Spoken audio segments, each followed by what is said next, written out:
Buenas noches a todos y bienvenidos de nuevo a EMAS Arquitectos.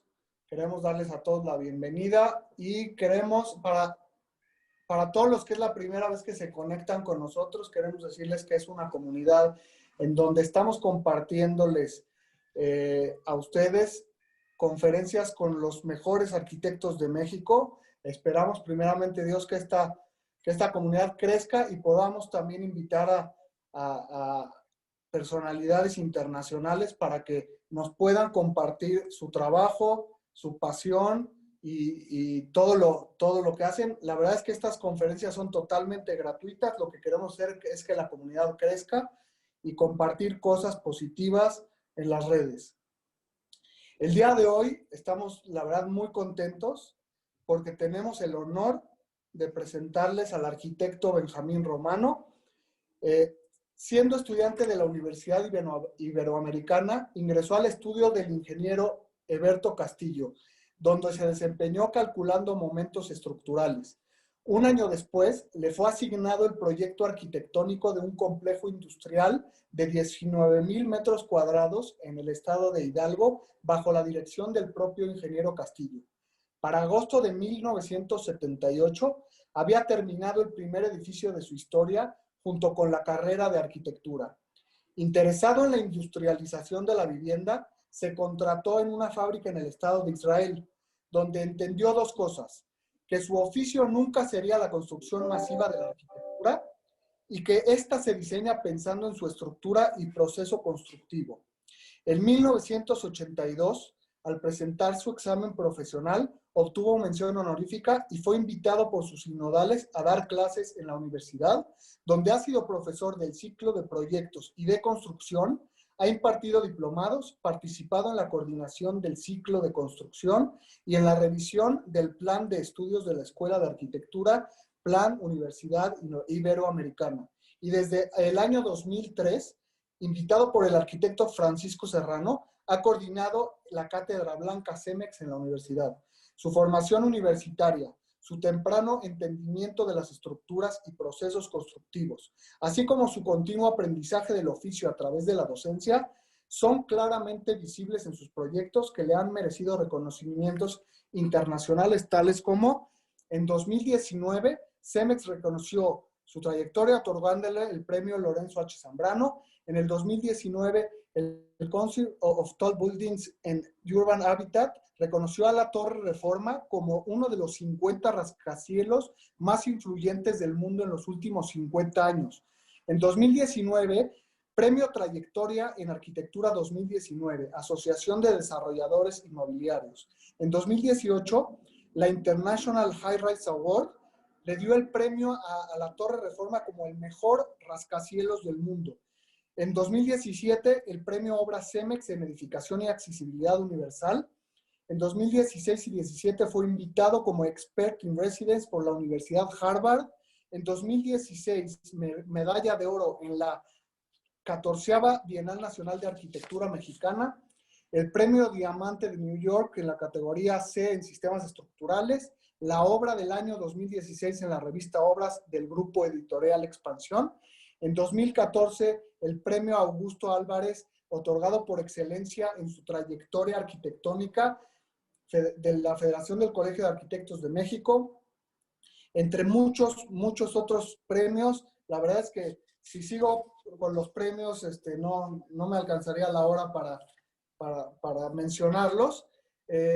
Y antes de presentar al arquitecto, quiero decirles que vamos a hacer una dinámica muy padre al final de esta plática. Las 10 primeras personas que nos manden un inbox, se les va a mandar el link de Zoom para que al final de la presentación puedan hacer su pregunta totalmente en vivo con audio y video. Y sin más preámbulo, bienvenido, Benjamín, esta es tu casa. Muchas gracias, Esdra. Muchas gracias, Abud. Pues bueno, yo les agradezco mucho que me inviten a platicar aquí. Es algo de lo que a todos nos gusta mucho. Y claramente, después de lo que dijiste, mi cabeza de arquitecto no nada más habla, bueno, de hecho no hablo de la inspiración porque no creo en la inspiración arquitectónica, hablo más del análisis y, del entendimiento de las estructuras. Y por eso es que titulamos esta plática Estructuración Arquitectónica. Voy a tratar de irme rápido, pero si a mí me encargaran de diseñar una silla, no dudo que alguien pensaría en algo así, aunque cualquiera de nosotros arquitectos quisiéramos pensar en algo más sofisticado y más distinto. Lo malo es que luego con estas ideas hacemos estructuras medio inestables, cosa que me parece que es muy peligroso. Y entonces, evidentemente, nos hacemos de los ingenieros para que nos apoyen con el diseño, pero claramente nos saturan nuestros edificios de columnas y de traves y de losas que le hacen un daño espantoso. Tomo este ejemplo nada más para que me dé yo a entender.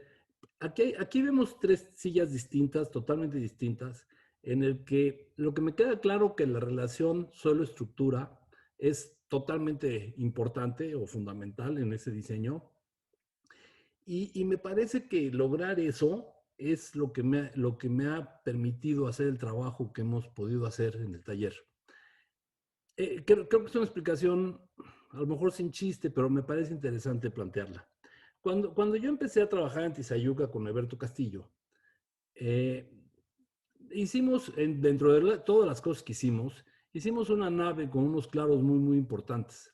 En aquel momento, Alberto me pidió unas columnas de 3 metros de ancho para poder librar los problemas que tenía de apoyo. Y entonces yo me acuerdo que le dije que me pareció un error esos 3 metros porque se iba a acabar el espacio. Entonces, de ahí que le propuse ocupar el espacio de la columna. Y es eso de ocupar el espacio de la columna que claramente nos permitió pasar por el medio de las columnas. Eso es lo que, digamos, motivó el inicio del trabajo que hemos hecho en el taller. En mi criterio, las estructuras deben ser vivibles o habitables.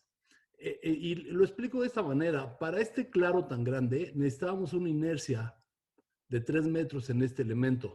No sé si ven mi cursor, pero esos 3 metros que sí se necesitaban, me permití proponer que fueran huecos y de alguna manera eso fue como el inicio del trabajo que yo estuve haciendo. También ahí en el estado de Hidalgo hicimos este edificio que tenía un problema de una huella muy pequeña. Y bueno, siempre en las estructuras a mí me gusta entender el equilibrio, porque así como este señor maneja con equilibrio la carga que está llevando, a los edificios también les gusta llevar equilibrio en sus cargas. Esta es la planta del edificio este. La parte de arriba es la planta baja, luego el intermedio, luego el centro de cómputo, porque es un centro de cómputo, el cerebro es el que está hasta arriba, y la última planta es la de los tensores. Este edificio, como pueden ver ustedes, es muy dinámico, es audaz, maneja una planta 100% libre. ¿Por qué? Porque los tensores llevan los elementos estructurales a las orillas y esa estructuración le ha permitido al edificio modificar su uso. Hoy los centros de cómputo desaparecieron, hoy todo el mundo está en la nube. Cuando este edificio se hizo no había nubes y hoy claramente el edificio se puede seguir usando en otras cosas. Lo cual siempre podrán ver ustedes que en mi trabajo evito las columnas a más no poder. ¿Para qué? Para tener espacios diáfanos. Estoy convencido que la arquitectura debe ser flexible, porque la vida cambia a un ritmo muy acelerado y la arquitectura no puede seguir siendo estática o fija como se hizo en el siglo pasado. Otro edificio que me pareció interesante compartir con ustedes, su estructuración, es este edificio que hicimos en la calle de Tres Picos, Arquímedes y Campos Elíseos. Es un edificio desplantado en un terreno de 167 metros cuadrados y el programa me permitía 1,600 metros de oficina, pero requería 48 coches, cajones de estacionamiento. Entonces, el partido arquitectónico y estructural, dada la reducida huella del predio, me llevó a este entendimiento que ahora se lo explico. Pero me gusta enseñar esta imagen porque yo aprendí de Berto a entender las estructuras como las cosas cotidianas de la vida. Como vieron ustedes, les sacamos en un ring de bicicleta. El techo de este cajón de estacionamiento por donde entran los coches al robot es simplemente una copia de una bicicleta, de una llanta de bicicleta, de los rayos, cómo funcionan. En la parte de abajo hay unos sótanos con el estacionamiento robotizado. Y bueno, pues el edificio, la verdad que ha tenido un buen éxito. La estructuración se hizo a base de 2 placas de 1 pulgada, separadas para poder tener aire, para que funcione como barrera térmica, y ligadas por estas placas de conexión. En las 4 esquinas de los muros hay unos extremos de muro que no son estructurales, simplemente son los ductos de las instalaciones. En uno hay agua, en otro hay energía eléctrica, en otro voz y datos y en otro una chimenea de la subestación. Estas placas, como ven ustedes, se fabricaron en taller y luego llegaron al sitio. Les recuerdo que eran 167 metros nada más de terreno. Y bueno, pues las fuimos montando. Evidentemente ya venían con todas las placas de conexión listas para que al llegar llegaran también las tridilosas, como ven ustedes acá. Las montamos y fue un proceso muy rápido. Las soldamos evidentemente y luego colamos la capa de compresión en la parte de arriba. Es un edificio que a mí me gusta mucho. En las placas estas, en las uniones, no sé si ven acá ustedes una lucecita blanca. Esa lucecita blanca lo que tiene es que dejamos de soldar en esa parte, lo que le permite al edificio que nocturnamente, como pueden ver ustedes acá, sale la luz, pero en el día entran unos rayos de luz muy bonitos a las oficinas que son las que están acá. Es el estacionamiento visto desde arriba. Y bueno, la verdad que es un edificio que a mí me gusta mucho porque entenderlo y construirlo fue como hacer un reloj, porque todo era chiquito en este edificio. Otra casa que me llama la atención que hicimos es aquí en la Ciudad de México, en el fraccionamiento que le llaman La Toscana, que es un fraccionamiento de una arquitectura muy, muy especial, en el cual nos pidieron que teníamos que hacer techos de 4 aguas, que a mí no me encantan tanto, y bueno, forrar las ventanas de cantera y estas cosas.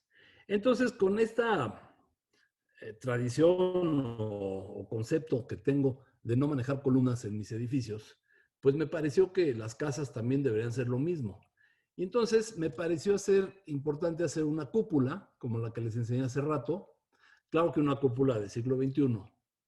Y me pareció muy interesante esta cúpula porque, como pueden ver ustedes, aquí en esta foto de obra hay 4 puntales, pero una vez que quitamos los puntales, la estructura, igual que las cúpulas, al bajar se contraen y se contienen, y a más se quieren caer, más se aprieta y más resiste la cúpula.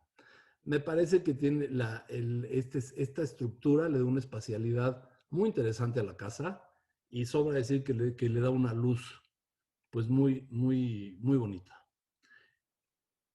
Como pueden ver ustedes aquí a la derecha, esa es una casa típica de la Toscana, donde me pedían que forrara yo las ventanas de piedra, de cantera, cosa que sí hice, pero en una versión del siglo XXI.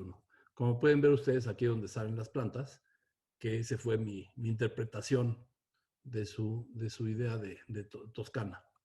Otro proyecto que me gusta mucho por su estructuración es un kinder que hice en la Ciudad de México. El kinder tenía el problema de espacio, como siempre pasa. En el colegio había un estacionamiento de camiones que no se podía quitar. Entonces lo que propuse fue crear una losa por encima del estacionamiento de camiones, y encima de la losa construimos una videndel de donde se soportan los cubos. El programa, que tenía X número de aulas y salones especiales, lo interpretamos como una serie de cubos, como si los niños del kindergarten estuvieran jugando, y esos cubos se van desplazando un poco como Moshe Safdie hizo allá en su hábitat, para que cada aula tenga una terraza. Todas las aulas tienen un jardincito y una terraza privada, todas. Y como pueden ver ustedes en estos diagramas, la estructuración es bien tonta, es simplemente una viren del doble en el centro y diagonales hacia las orillas. Esta imagen es de la Virendel. Esto nunca se verá así porque siempre tenemos un aula, pero esta foto me gusta mucho porque explica muy bien la estructura. Aquí tenemos la Virendel doble, que no se entera que abajo hay una estación de camiones, y luego con las diagonales hacemos los cantilevers o los volados de estos cubos, donde se generan terrazas para cada aula y para cada espacio. Esta es la imagen del colegio, me parece que es muy lúdica y bueno, ahí están muy contentos en el proyecto. Tiene áreas de biblioteca, de auditorio y un gimnasio ahí de niños. Y por último, preparé una presentación de la Torre Reforma porque me decían Abud y Ezra que les parecía muy importante que hablara yo de la Torre Reforma. Y me pareció interesante abordar el proyecto de la Torre Reforma desde el punto de vista de los flujos y del entendimiento de la estructuración. Sin embargo, en nuestra calidad de arquitectos y urbanistas que afortunadamente podemos ser en el taller, el sitio me parece muy relevante, muy importante. El sitio, algunos de ustedes los que viven en México lo conocen, es ese cuadro naranja, pero el sitio está ubicado en el Paseo de la Reforma, que tiene muchísimos monumentos e íconos urbanos que había que tomar en cuenta, especialmente el Ángel de la Independencia, que es este círculo grandote. Sin embargo, el cuadro gris que ven ustedes al lado del cuadro rojo es un terreno vecino que potencialmente hablando, cualquier día pudieran construir una torre igual o más alta que la Torre Reforma. Eso, más la preexistencia de una casa catalogada, me hizo voltear con esta flecha, me hizo voltear a la vista que ven ustedes acá del bosque de Chapultepec. ¿Por qué? Porque ahí me encontraba yo con una ventana urbana que jamás me iban a tapar. Me parece una pena que después de una inversión cuantiosa y demás, y apostarle a una vista que no es mía, me la fueran a pagar, a tapar. Esta casa o mansión, como le quieran llamar, que era mucho más grande, como ven hasta acá llega, estaba catalogada, eh, lo cual era un problema, pero sin embargo yo creo que la respetamos. Y les decía yo de este concepto del partido arquitectónico en el que la vista me parece muy importante, más la preexistencia de la casa.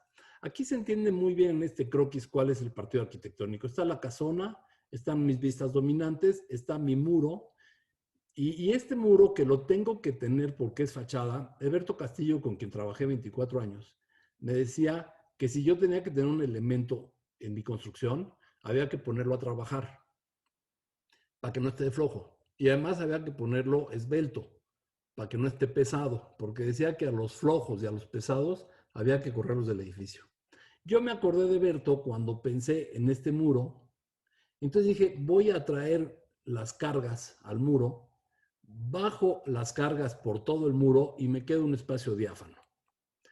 Eso me llevó a entender que el edificio iba a funcionar como un libro abierto, con sus pastas duras, que es lo que ven en el render de la izquierda, que es el render con el que empezamos. Y en planta es este esquema muy limpio de dos muros en L, o el libro abierto, como le quieran llamar, que dejan en el espacio de atrás un espacio servidor, piensen en Louis Kahn, y que le da servicio a un espacio servido, como decía Luis, y claramente con una gran vista hacia el bosque de Chapultepec. Esta zona verde, se los voy a explicar más al rato, pero me parecía que la mitad del área de oficinas ya no iba a tener la vista al bosque. Entonces me pareció importante hacerles a ellos una vista interior. Y eso nos llevó a generar un espacio ajardinado y ventilado naturalmente e iluminado naturalmente, que ahora lo verán, es un espacio, me parece, muy, muy diferenciado. Este, digamos, fue el partido arquitectónico. Como pueden ver ustedes, lo único que toca el suelo son los muros verdes que ven ustedes. El triángulo posterior es el core, que es un tubo o una médula espinal vacía, donde le fuimos colgando escaleras, elevadores y baños y vestíbulos y demás. y dejamos hacia el frente el espacio servido. Arup, cuando los fuimos a ver, nos hicieron la propuesta de generar un zipper para que los dos muros no intentaran aplaudir en caso de un sismo. Este zipper se tradujo en esto. Como pueden ver ustedes, esta línea no es vertical ni recta, se va inclinando. Este punto, es hasta arriba, está 14 metros afuera del arista del medio. 14 metros de cantilever que no se notan, pero sí generó un muy interesante patrimonio inmobiliario, porque ustedes saben que a más alto, más rentable es un espacio inmobiliario. Entonces, las plantas, que no hay una igual, van creciendo piso a piso. Aquí se puede entender esta desviación que tiene el plomo del edificio. Esto, claro, por la escala se pierde, pero son 14 metros de diferencia que hay entre uno y otro.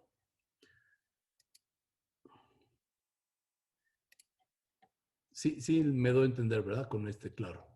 Y bueno, la foto, este es el render con el que salimos, en la foto de la derecha es la foto como quedó.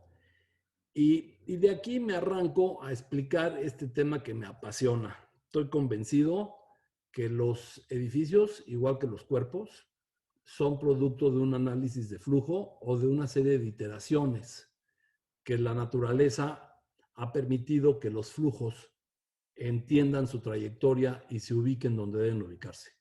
A mí me parece muy claro que el corazón que tenemos no está ni arriba en la cabeza ni hasta abajo en los pies, porque le costaría mucho trabajo bombear.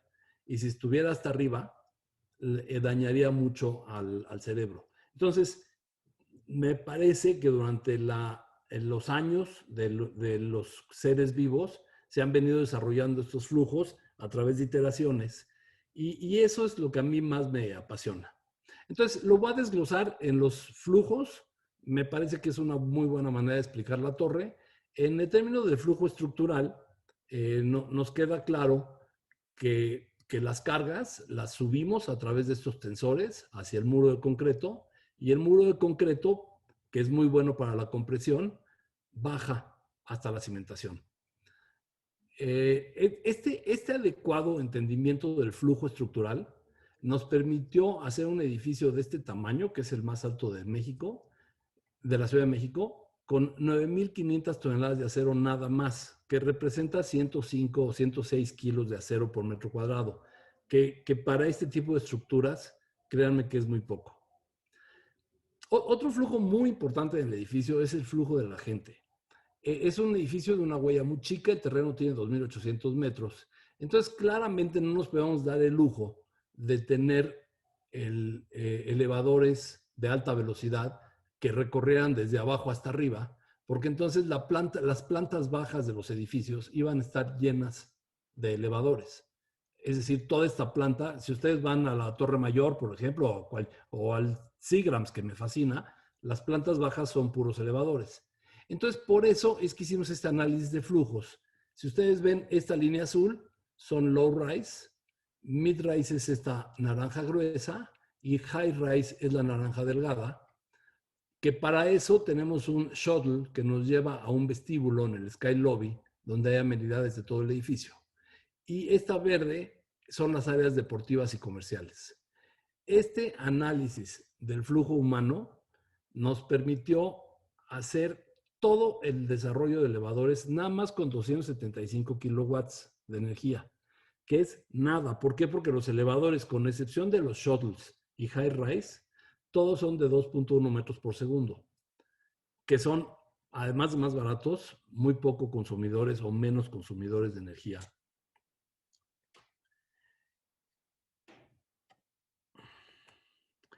Otro flujo que, hablando de energía, pues es, ahora sí que valga la redundancia, el de la energía.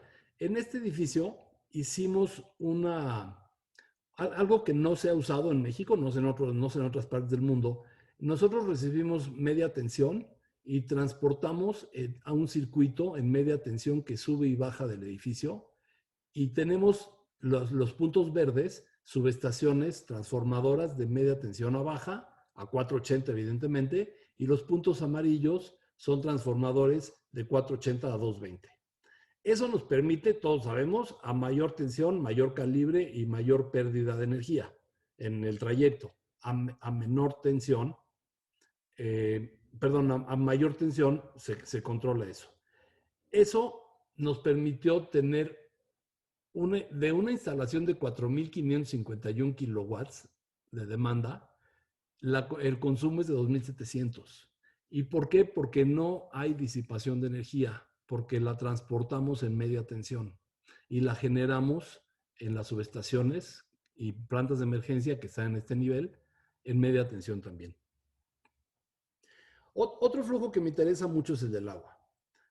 Subir agua a 246 metros de altura, más los sótanos, porque ustedes saben que en Ciudad de México el agua nos los dan casi por chorro.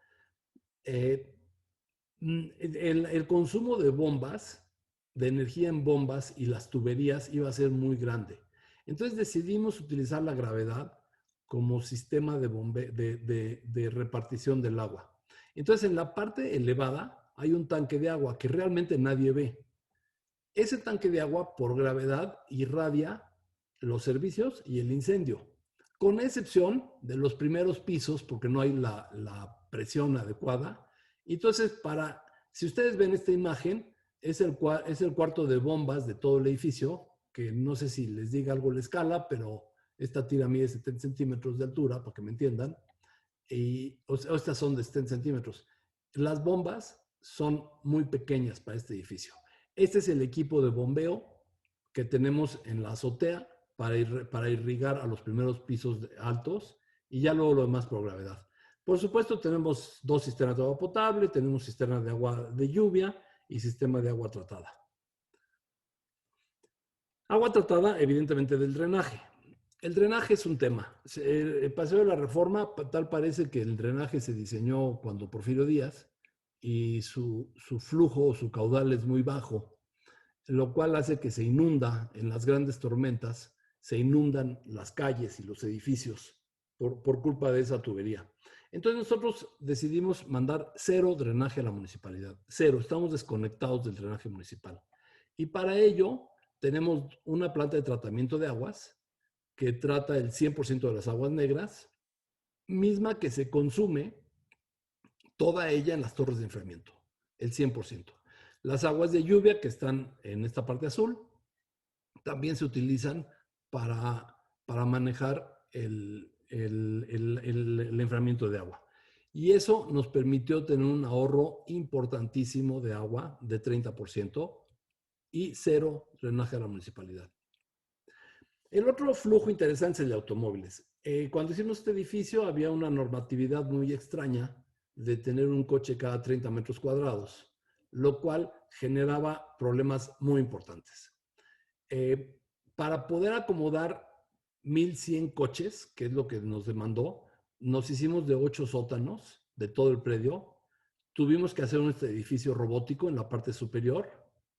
Pero no nada más eso, esta casa, que es la casa catalogada, la tuvimos que desplazar 18 metros hacia el norte para poder construir los muros de contención y poder excavar los 9 sótanos. Son 8 estacionamientos y 1 comercial.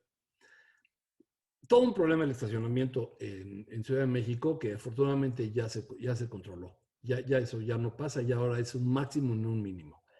El sistema robótico, que nos parece que es muy interesante, nos demanda un gálibo de 1,80 libre. Yo, pensando que este edificio se va a quedar aquí por lo menos 100 años, decidí no hacerle caso al gálibo y lo hice de 3 metros. Porque asumo que algún día Ciudad de México entenderá que la movilidad tiene que mejorarse, el transporte público se va a mejorar, y en ese momento me parece que todo este espacio verde que ven ustedes acá podrá ser reutilizado como cualquier cosa, como vivienda, oficinas, comercio, o lo que pase dentro de 20, 30 años, yo a lo mejor no lo voy a ver, pero lo que me parece interesante es este entendimiento de que los coches son una plaga que espero que pronto se puedan mover. Y el último flujo que me interesa hablar, que creo que son los importantes, es el flujo del aire mecánico, del aire acondicionado. Sí, sí, les pido el favor que vean esta imagen. A mí me parece que en nuestro cuerpo los flujos coexisten armoniosamente y creo que esa es una obligatoriedad de parte de nosotros para crear que para hacer que nuestros flujos trabajen armónicamente en un edificio. Eso en el taller lo pensamos mucho, lo analizamos mucho y bueno, aquí pueden ver ustedes que los flujos pueden trabajar en, en armonía. Para eso empezamos haciendo un CFD, que es el Computational Fluid Dynamics, donde entendimos los vientos de la zona. Los vientos de la zona, la información de la temperatura, la información de las precipitaciones y el asoleamiento y todo lo que ustedes saben que se tiene que hacer, ¿no? Y entonces, en este estudio que hicimos en la Universidad de Pensilvania, nos hicieron esta propuesta de parteluces, si fueran verticales o si fueran horizontales, y misma propuesta que nosotros interpretamos de esta forma. Hicimos unos parteluces de 1,20 de ancho a todo lo largo del edificio y lo que nos permite es que nos protege totalmente del sol, incluido el invierno. La fachada que mira al bosque de Chapultepec es sur franco y en Ciudad de México el sur es muy fuerte. Otro estudio que hicimos es el macro CFD.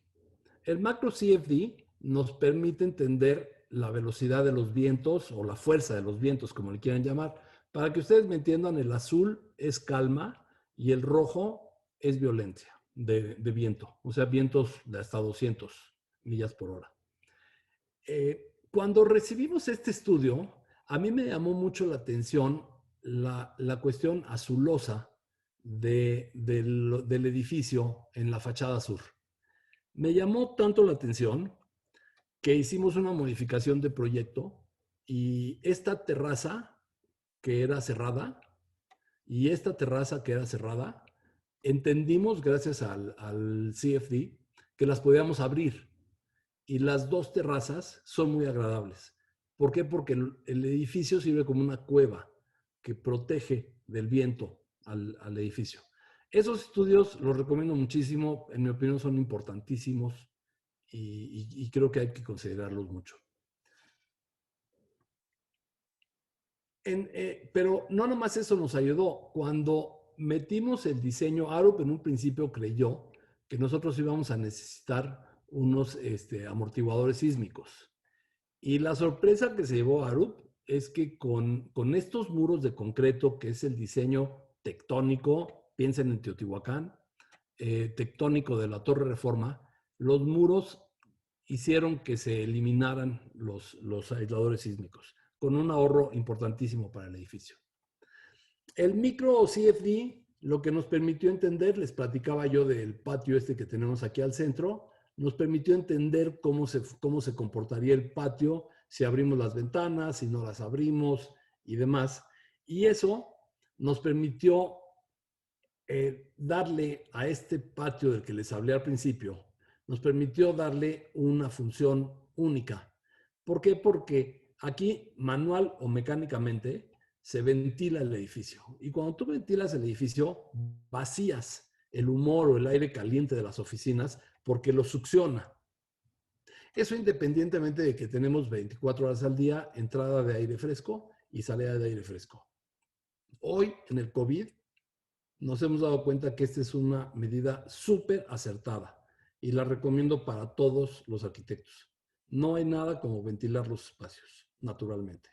El aire mecánico tendrá que someterse a la ventilación natural sí o sí, y de preferencia cruzada. Y de preferencia después de un entendimiento del CFD, del Computational Fluid Dynamics, de cómo funcionan los vientos. Esto que les platiqué nos permitió tener en este piso, que es el que le llamamos la fábrica, que hasta tiene imagen de fábrica en el corte, en la fachada, ahí pusimos los chillers y las torres de enfriamiento y tenemos un dato muy interesante. Necesitamos 1,508 toneladas de refrigeración. Eso, en términos proporcionales, representa un 25.4 de ahorro de energía en comparación con los demás edificios de la zona.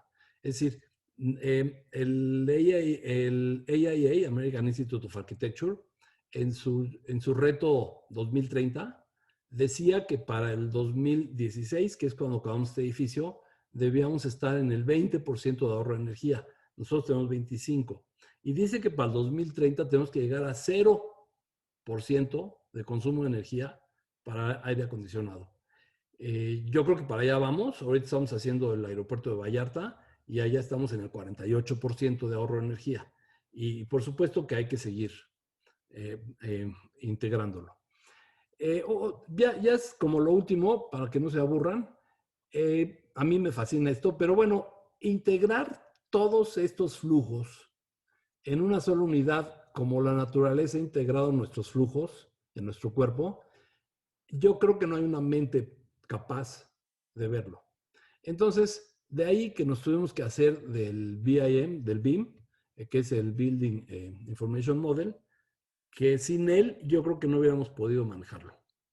Esta es una de las imágenes del BIM. Si nos metiéramos a analizar, aquí hay todos los tubos que se pueden ustedes imaginar, y ductos, y pasos de gato, y conduits, y todo, ¿no?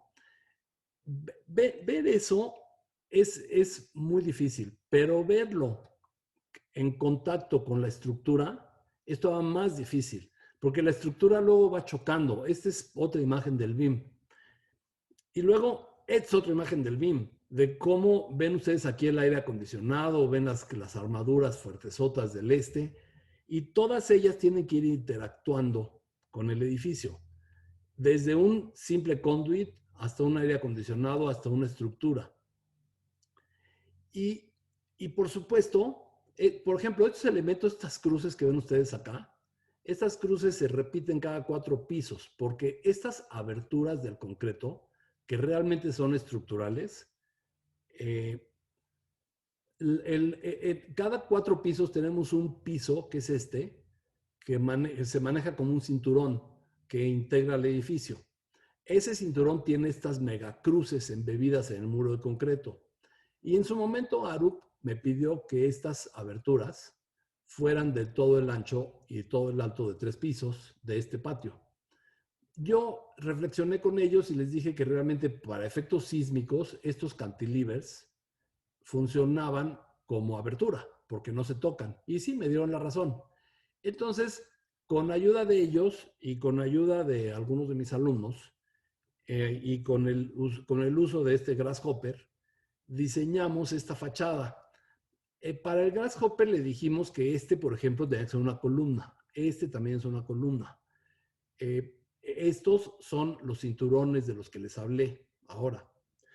Y al Grasshopper también le podemos decir fantasías como que estas grecas que ven ustedes acá, que no es ningún símbolo maya ni nada por el estilo, son interpretaciones del Grasshopper de distintas gráficas sísmicas que han ocurrido en la Ciudad de México. Eso nadie lo sabe, yo sí lo sé. A mí me encanta que este edificio represente las gráficas sísmicas de los principales sismos del edificio. Me encanta tenerlo. Aquí podemos leer que aquí hay elevadores de low rise, aquí hay elevadores de mid rise y luego aquí hay elevadores de high rise. Si nos ponemos a leer la fachada, podemos como ir entendiendo. Es casi como un código de entendimiento. Y este es el resultado final. Les platico que cuando pusimos estas ventanas, que evidentemente pusimos los cristales verticales, se veía espantoso porque nos hacía un efecto de espejo, un poco como lo que pasa aquí adentro.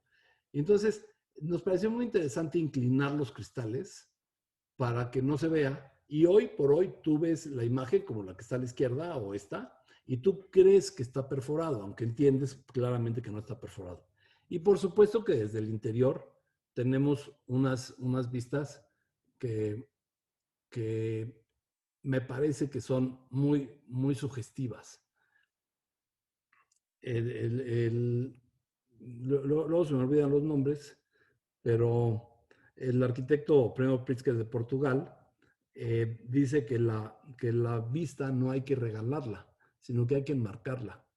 Y aquí la fotografía no se alcanza a ver, pero estos realmente son cuadros urbanos muy lindos. Aquí ven ustedes la inclinación de la ventana. El espacio, les queda claro que es diáfano, no hay ni una columna.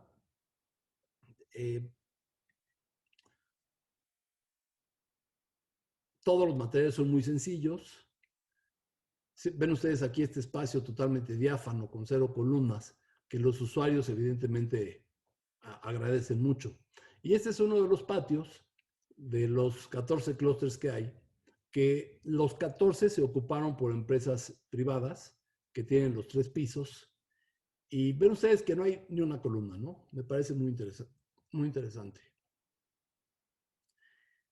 Esta es la imagen del edificio. Les decía yo que esto iba a estar cerrado y gracias al CFD lo podemos abrir. Esta es la imagen terminada del edificio con este código del Grasshopper. Y algo muy interesante, primero les platico que la inclinación del edificio, de la parte alta del edificio, esta inclinación, no es ninguna inspiración divina ni nada por el estilo. La normatividad en México nos pide 2 veces el ancho de la calle como máxima altura. Entonces, mis 2 veces llegaba como por acá y de aquí decidí empezar a meterme, pero se veía desproporcionado, entonces lo metí en proporción, por eso lo bajé el punto un poco más. Entonces, este volumen, lo que digo, lo diferencia el edificio claramente, pero realmente es una interpretación de la normatividad.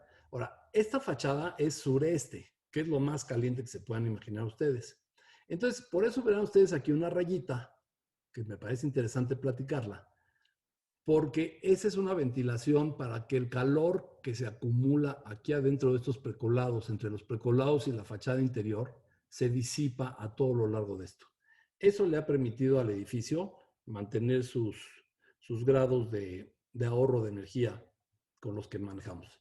Este es el auditorio por fuera y la terraza, que es parte de los amenities de los que hablaba yo. Aquí ven ustedes la vista de que hablaba yo, de la famosa ventana. Y ya nada más, ahora sí que para terminar, me quisiera quedar yo con una reflexión.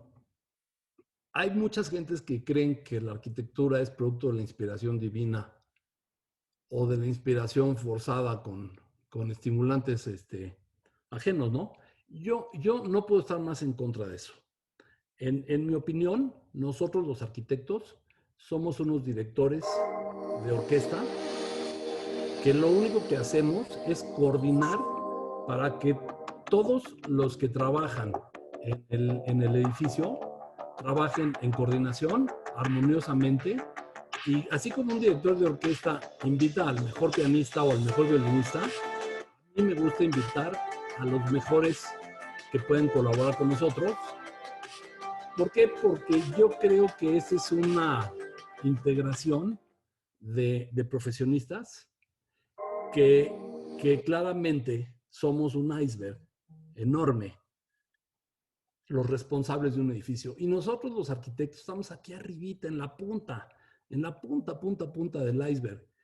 Y luego esta vanidad arquitectónica equivocada hace que se nos olvide que atrás de un diseño arquitectónico hay un iceberg de gente que sin su apoyo, sin su inteligencia, sin su participación y sin su comprometimiento a la calidad, el edificio no puede ser lo que es. Les agradezco mucho. Espero que haya sido interesante esta charla.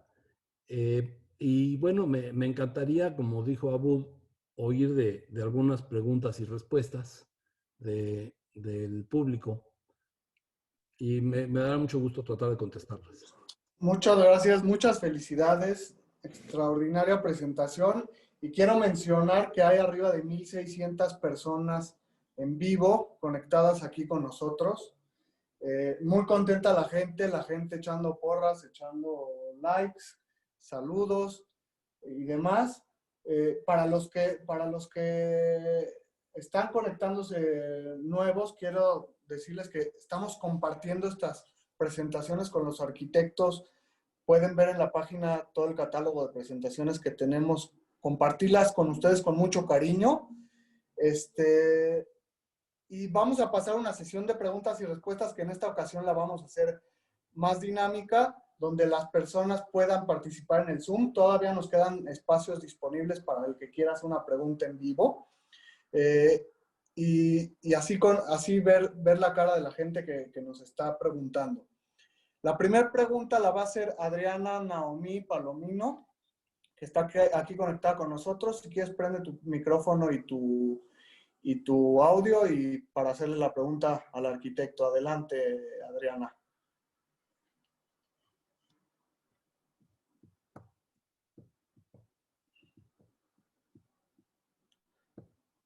Adriana, no te escuchamos. Tenemos otra de Edgar Martínez. Edgar, ¿quieres hacer tu pregunta? Sí. Buenas noches, arquitecto Benjamín Romano. Hola. Pues la pregunta que le tengo a usted es, usted mencionó que la arquitectura no se trata de inspiración. Entonces, ¿qué fue lo que usted lo motivó a construir la Torre Reforma de esa forma y no de una forma tradicional, rectangular? Es lo que expliqué hace rato, Edgar. La normatividad de la Ciudad de México y de todas las ciudades es una normatividad que te impone cosas. Si a mí me preguntas, a lo mejor si hubiera visto bien o mal, no lo sé, estos dos muros verticales hasta arriba. El tajo ese que le sacamos es producto de la normatividad, no es producto de la inspiración. Los dos muros en forma de libro abierto es producto del entendimiento de la estructuración del edificio. En mi cabeza, gracias a Alberto Castillo, las cargas deben de bajar verticales, sin excentricidades, sin transferencia de carga, ni nada por eso. Eso decía él, que era aplicado capital. Entonces, estos dos muros que están en la colindancia del predio bajan rectos hasta abajo. ¿Para qué? Para también darle su espacio a la casa catalogada, porque queda integrada como si fuera un patio cuadrado. En fin, estoy convencido que no es un tema de inspiración divina, es un tema de interpretación de la normatividad, del contexto, del programa y muy importantemente de los flujos, que entre ellos incluye la estructura. Los flujos, vamos, para mí los flujos de tu cuerpo incluyen el flujo estructural de tus huesos. Y si tú, qué bueno que no, tuvieras unos huesos con deformaciones, estoy seguro que tu cuerpo no funcionaría bien, igual que no funciona bien un edificio que sus huesos no están bien entendidos o bien diseñados. Eso es a lo que me refiero de que los flujos deben estar bien. Si yo llevo un tubo de agua dando la vuelta por todo el edificio, voy a tener golpe de arietes, voy a tener fugas, voy a tener mil cosas que no se necesitan. No hay nada como la gravedad y la verticalidad. Y eso es lo que a mí me lleva al entendimiento de mis proyectos. No nada más todos. O sea, viste Tres Picos, todos los proyectos. Es el entendimiento del contexto, de la normatividad, del programa y muy importantemente de los flujos. Y eso te da un partido arquitectónico, que me he dado cuenta que en las escuelas se han olvidado de la palabra partido arquitectónico y les piden a sus alumnos que traigan un concepto. Nada me molesta más que oír esa palabra del concepto. Porque para mí el concepto es casi un apodo de un edificio. En mi opinión, debe ser un partido arquitectónico. Es de donde parte tu proyecto para realizar el edificio. No sé si te expliqué bien, Edgar. Sí, sí, muy entendible. Gracias. Gracias a ti. Muchas gracias. Tenemos a Edgar, a Leopoldo Quintana. ¿Quieres hacer tu pregunta, Leopoldo? Prende si quieres cámara y micrófono. Adelante. Hola, buena tarde. Hola. Partiendo de que el conocimiento nos hace creativos, y al ver su presentación me doy cuenta que obtuvo diversos conocimientos de diversas áreas para poder generar el proyecto de Torre Reforma. Usted como arquitecto, en toda esta complejidad que existe para poder partir y saber y conocer todo lo que esto conlleva, para usted, ¿cuál es el punto medular? qué es lo que pondera en el diseño para tener todo, digamos que es el punto medular de donde usted parte para obtener lo que sigue del diseño. Mira, dijiste una palabra muy interesante que es el conocimiento. Luis, hay este concepto que dicen que no hay ningún buen arquitecto menor de 50 años. Y claramente no tiene nada que ver la edad. El tema de cuando hablan de que no hay un buen arquitecto que no tenga 50 años es porque para que tú puedas, digamos, sintetizar todo esto, debiste haber conocido mucha arquitectura. Debiste, en mi caso, haber viajado mucho para ver la mejor arquitectura del mundo. Yo dedico mis vacaciones a hacer eso. Cada vez voy a otro lugar y ahí es donde yo aprendo y ahí es donde yo lleno de mi conocimiento. No dejo a un lado el tema de la cultura arquitectónica y de los textos arquitectónicos que también hay que leerlos. Pero para mí, si tú no tienes un bagaje cultural amplio, que lo hayas llenado de visitar y visitar y visitar edificios, nunca vas a tener ese conocimiento. El que lo decía era Mies van der Rohe, al principio se me fue el nombre. Mies van der Rohe decía eso de que él no conocía a ningún arquitecto bueno menor de 50 años. Y yo no puedo estar más de acuerdo con él. Pero para que tú llegues a eso, necesitas visitar y visitar y visitar y visitar arquitectura. Y entender por qué el arquitecto hizo eso. Entender por qué. No sé si tú ahorita estás viendo la pantalla, la fachada de la pantalla. ¿Se ve ahorita o no se ve? ¿O ya no se ve? Y en Zoom no lo puedo ver. Ah, bueno, no te preocupes. Por ejemplo, si tú vieras ahorita el edificio, si te acercas, verás que parece pirulí, porque tiene rayitas de tonos, distintos tonos de grises a cada 70 centímetros. Yo no sé si te lo conoces, pero nosotros hicimos eso porque, como tú sabes, el concreto varía de su color cada día en función de la mezcla, de la humedad, del calor, del sol, de todo. Entonces, como no hay manera de que haya un concreto exactamente idéntico uno al otro, tomamos la decisión de partirlo en tiras de 70 centímetros. Y cada 6 tiras hacíamos un piso. Y eso nos dio este espectro de pirulí. Pero, por ejemplo, si tú no lo sabes y fueras a visitar la Torre Reforma, yo te invitaría a que te pongas a reflexionar por qué carambas este arquitecto loco hizo una fachada con tantas gamas de gris. Y esa reflexión que hagas en la puerta de un edificio o de una casa o de cualquier espacio arquitectónico o urbano, te hará madurar tu conocimiento. Como lo dijera Humberto Eco, ¿no? Es un símbolo. La arquitectura es un símbolo social. Sí. Bueno, Schopenhauer decía que es un concierto de música congelada. Pero hablamos de tipo arte, ¿no? Sí, claro. Muchísimas gracias. Gracias a ti, Leopoldo. Gracias, Leopoldo. Adelante, César Pérez. Hay que prender micrófono y cámara. Adelante. Buenas tardes, arquitecto. Realmente me llamo Ricardo, es el nombre que me dio el sistema. Quisiera preguntarle cómo, si nos podría, digamos, si podría abundar más en su relación con Heberto Castillo. Creo que, bueno, es de los mejores arquitectos que ha tenido este país. Ingeniero. Me refiero a arquitecto porque hacía ambas cosas, ¿no? Es ingeniero de profesión, pero sí, enseñó tanto de arquitectura y no sé, me gustaría mucho que pudiera abundar en los temas de su relación profesional con él. Muchas gracias. Sí, mira, te confieso que hasta me da pena contarte la historia porque es un poco romántica, pero cuando yo le conté a mi papá que quería ser arquitecto, mi papá me dijo que estaría de acuerdo si yo trabajaba con Heberto. Me acuerdo que le dije, no, papá, estás confundido, yo quiero ser arquitecto, no ingeniero. Y es otra época, mi época, la tuya es muy distinta. Mi papá me puso una imposición. Entonces acepté con mi papá que iba a trabajar 6 meses con Heberto. Y entré a calcular momentos. Cuando conocí a Heberto, me quedé fascinado de su personalidad, de su conocimiento, de su lógica, de la sencillez con la que trabajaba, diseñaba el Hotel de México, que era el edificio más alto de aquel entonces, o la sencillez con la que hablaba con un campesino o con un obrero. Y te confieso que me quedé fascinado de eso. Y entonces me quedé junto a él muchos años. Al principio yo le reportaba, después empecé a conseguir yo trabajo y los hacíamos juntos.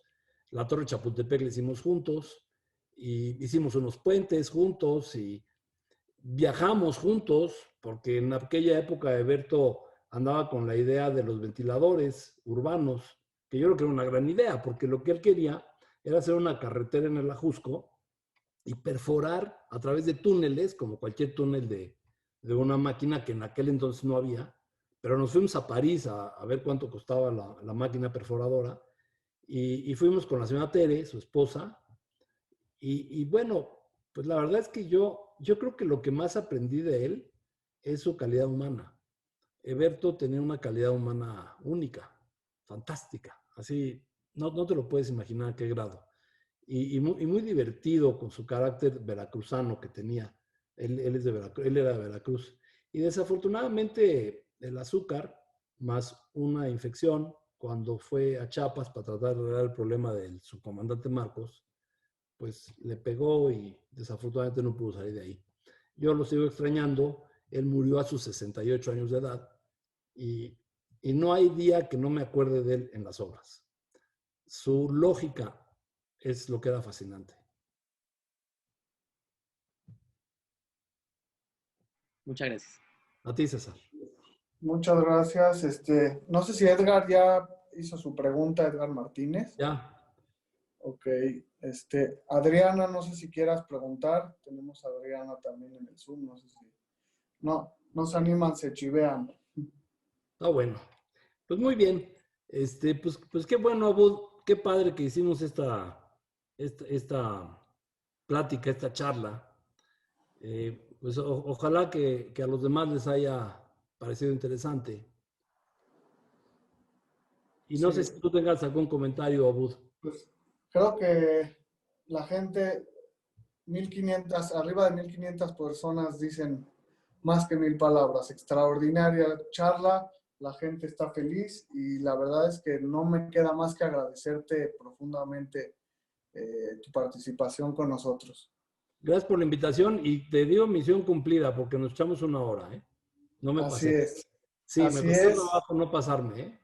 Y nos gustaría, creo que al público también, nos gustaría que en un futuro podamos hacer otra de estas charlas. Con todo gusto, Abud. Muchas gracias. Gracias, muchas gracias. Gracias a todos. Y les quiero recordar que la próxima semana tenemos igual martes y jueves charlas. Nos gustaría que compartan estos videos para llegar a más gente y para compartir lo que más nos gusta, arquitectura, la pasión por el trabajo, y esto es lo que se tiene que compartir en redes. No memes, no noticias negativas, arquitectura y arquitectura. Gracias, buenas noches a todos.